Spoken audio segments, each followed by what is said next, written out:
JEE is just few days from now. So let's accelerate the learning and revision journey with this 15 into 15 series, where I'll be covering the complete chapter like this atomic structure with 15 questions covering all the probable logic that NTA loves. So if you want to download this lecture and want to try those practice questions, then you can even follow us at our PWJ English WhatsApp channel. So without further delay, let's start. So let's begin with the first question involving quantum mechanical model. So this is the process that I'm setting as ground rule. Sit with a pen and copy, pause the video, attempt the question, and then play to check whether your answer is right or not. If you have not got the answer, I will be discussing the complete question with all the relevant theory. So you will be learning theory also and obviously attempting question also. So this question, I hope this question you have attempted by pausing it. So this question contains 4 statements. You have to say whether they are right or not. Statement A says I have an element with atomic number 9, so I'll write its electronic configuration and will check electrons having spin plus half and minus half. Already I have written this electronic configuration for you, and we can check the green ones which I have marked having plus half, the white one having minus half. So option A is statement A is correct. Statement B says there is only one electron in the pz orbital. Now this is definitely right that 2p subshell has got 3 orbitals. All these 3 orbitals are of same energy, so they are degenerate. But which one is px, which one is py, which one is pz, you cannot be sure, because anybody can be any px, py, pz. So it is precisely saying that this is pz. No sir, we cannot say this is pz. Yes, it can be either of xyz, but because it is precisely saying pz, so option statement B is wrong. Statement C is saying the last electron goes to orbital with n equal to 2. Yes, last electron is going in a 2p subshell. So principal quantum number n is 2 and value of L for a p subshell is 1. So this C statement is definitely correct. Moving to the last statement, sum of angular nodes. Now it is asking sum. What nodes? Angular nodes. Nodes are what? Region where probability density of finding electron is 0. Are of 2 types: radial node with formula n minus L minus 1, angular node with formula L, but we are only have to tell the angular nodes over here, but giving you complete formula. So angular nodes we'll calculate for all subshell. For S, L is 0, so 0 plus 0, but P there are 3 degenerate P orbitals. So for each we will have value of L equal to 1. So if you add 1 3 times, so it will become 3. So total sum of angular nodes become 3, but it is saying 1. So option statement D is wrong. So what will be our answer? A and C are correct. So option 2 is right. Moving to this question, I'm moving aside now. Attempt and we'll check. So I hope you got the answer for the question, which is from Bohr's atomic model, which says the energy of first excited state is given out to be minus 3.4 and you are supposed to calculate its kinetic energy. So for that you do not have to use the calculation. If you know the theory says total energy for nth stationary state or orbital for single electron species as per Bohr is this much. So total energy is kinetic energy plus potential energy, and is a very important relationship that total energy is equal to minus of kinetic energy and total energy is also equal to half of potential energy. So even if they would not have given the value of total energy of E2, you should have calculated, but because they have given, so you do not have to calculate the value, which is minus 3.4 for total. So multiply with a negative sign and you get 3.4 the kinetic energy. Make 10 raised to the power minus 1, so your answer will be beautifully 34. Moving forward, now let's attempt this question from Bohr theory. So I hope you got your answer, wherein in this question we are supposed to calculate the ratio of delta R1 and delta R2, which the question has defined is the difference in the radii of third and fourth orbit of again single electron species Li plus 2 and He plus. So what we should know, the radius formula for Bohr theory. Radius of nth orbit is written like this. So even if you do not calculate for this question also, delta R1 you calculate by putting as R4 minus R3, so it becomes R0 upon Z, 4 as in 4 square minus 3 square, so difference will be 7 R0, and the only difference is this Z. So Z for lithium is 3. So we know delta R1. Sir, this 7R0 will remain the same because N is still the same. The only point of difference is this Z, which is 2 in case of He plus. So if you do the ratio, you'll find your answer as 2 by 3. Moving forward, let us try this question. So this problem is from hydrogen spectrum, and you are supposed to give the plot of wave number nu bar with the 1 upon n square, that is the nth orbit. Now for this emission line of hydrogen, you remember this hydrogen spectrum, I am repeating it again. For any transaction from any stationary state to any stationary state, we can calculate wave number and wave length by the formula wave number, which is reciprocal of wavelength, is equal to Rydberg's constant R into atomic number square into 1 upon initial orbit square minus final orbit square. Now this question is telling you that there is an emission, so electron must be jumping from higher state and coming to initial state, whatever it may be. We'll put the value n1 is initial, n2 is final.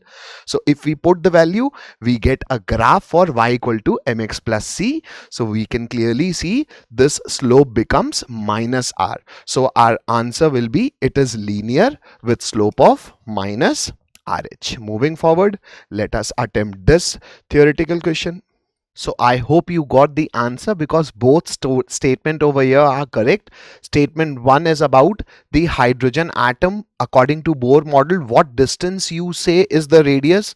So Bohr said that if you move from nucleus, then why this is the first orbit and this is the second orbit? Because Bohr's second postulate was whatever distance will be defined as radius, where angular momentum of electron will be quantized, that is multiple of n times of this factor h upon 2 pi. And at that point of time, at that radius, Bohr said this is the radius where orbit will be there, and it will be having so and so velocity, which can be also be calculated using Bohr model. But Heisenberg, through its uncertainty principle, said that it is impossible to simultaneously calculate position as in radius and momentum as in velocity. You will do some error. You will definitely, the minimum error that you will do, that will be h upon 4 pi. So it was clearly violating Heisenberg's principle.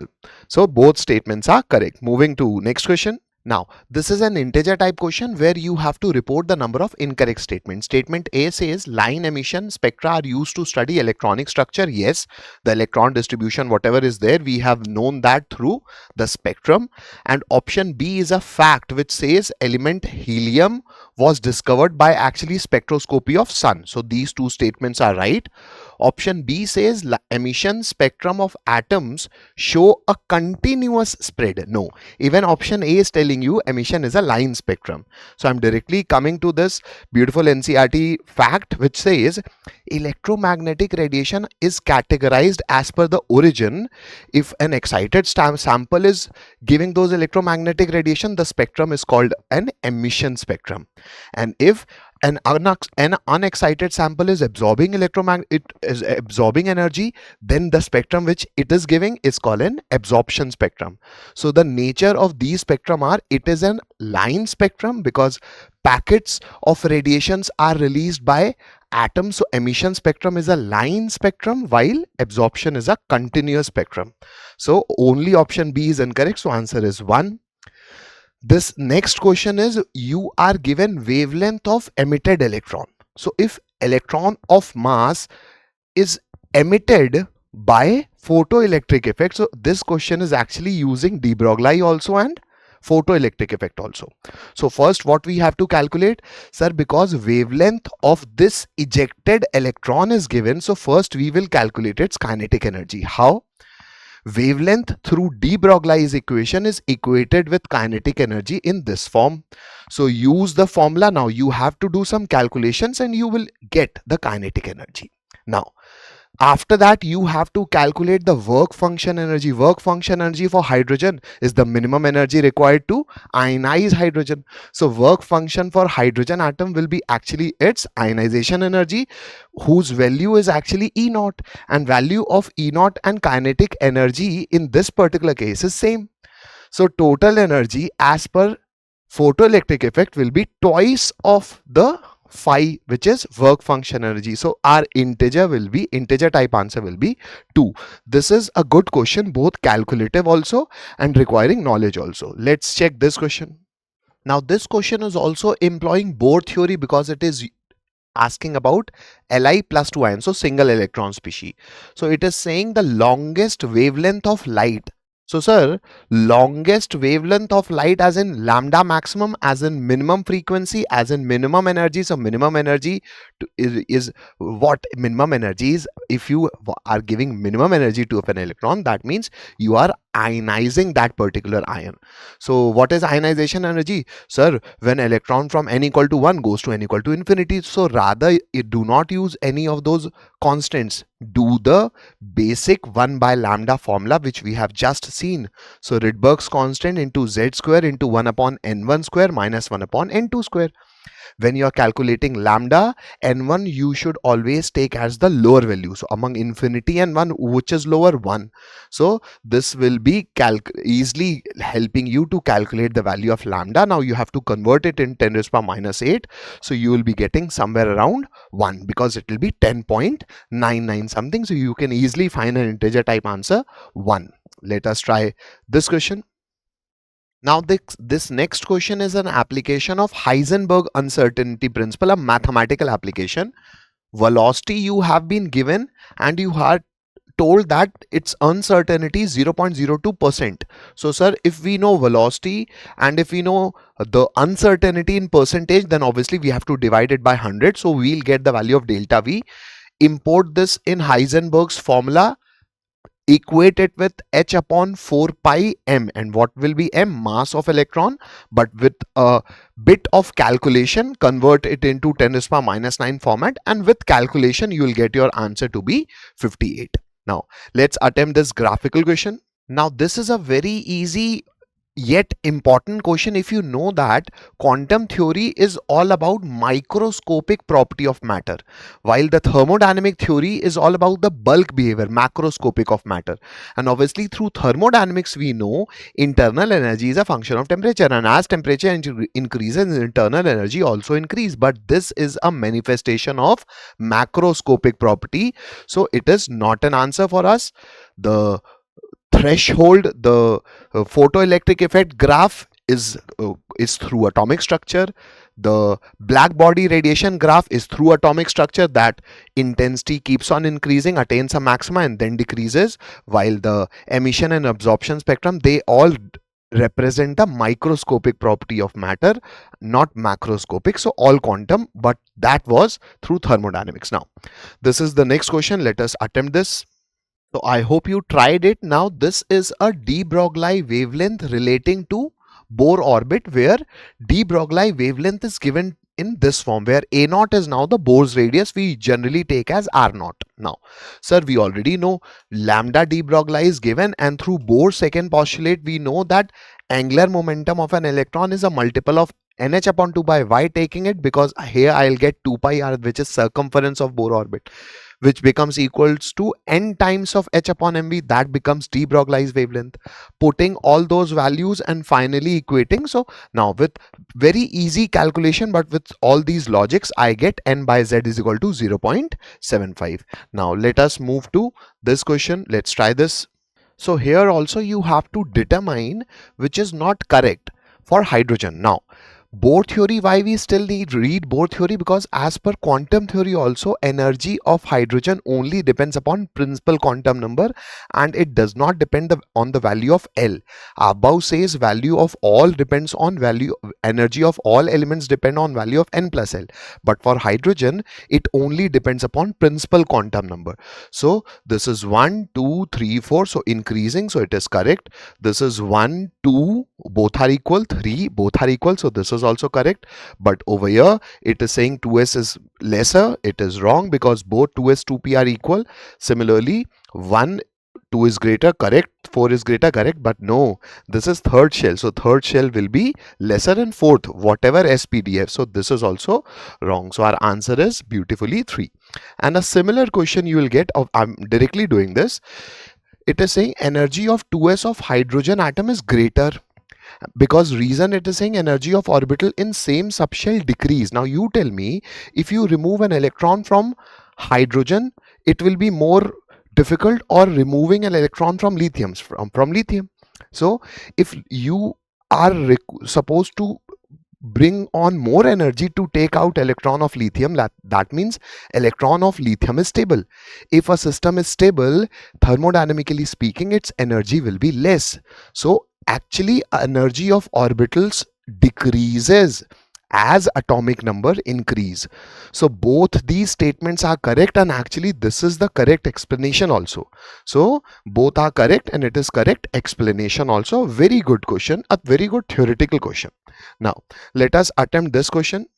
Now, this is again an integer type question, but here you have to give the correct statements. Statement 1 says 1s orbital has maximum density as nucleus. Yes, sir. Shape of S is a sphere. So at center, electron probability of finding electron is maximum. So this is correct. Statement E says the shape of p orbital, we know it is dumbbell. So at nucleus, probability of finding electron is becoming 0. So this is also correct. For angular node formula, we know it is L. So for P it is 1, for D it is 2. So angular nodes are also right. So this is also correct. Now I'll discuss in the next slide this one, but this is a theory. Boundary surface diagram of orbital encloses a region with maximum probability of finding electron, not 100%, because if it is 100%, it is not probability. So because it is written 100%, if it would have written maximum, then it is the exact definition of orbital, where probability of finding electron will be maximum. So because it is 100%, therefore it is wrong.